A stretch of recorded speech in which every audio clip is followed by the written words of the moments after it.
Sir మన ఇండియాలో screening చేసుకోవడానికి ఒక ఐడియల్ ఏజ్ అనేది ఉందా మెన్ అండ్ ఉమెన్కి?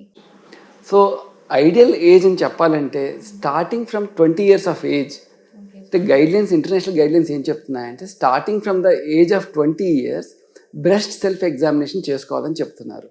సో మన ఎర్లియస్ట్ స్క్రీనింగ్ 20 years నుంచి స్టార్ట్ అవుతుంది. సో ఐడియల్గా డాక్టర్ దగ్గరికి వెళ్ళి చేసిన స్క్రీనింగ్ అనేది ఫీమేల్స్లో it should start from the age of 30 years.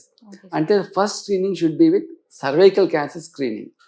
So at least మన ఇండియాకి వచ్చేసరికి కనీసం 35 years కన్నా కూడా స్క్రీనింగ్ అనేది స్టార్ట్ చేసుకోవాలి.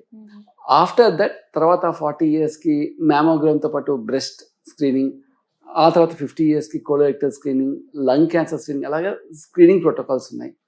అలాగే మగవాళ్ళకి వచ్చేసరికి ఫస్ట్ స్క్రీనింగ్ అనేది కనీసం 45 years కన్నా స్టార్ట్ చేసుకోవాలి.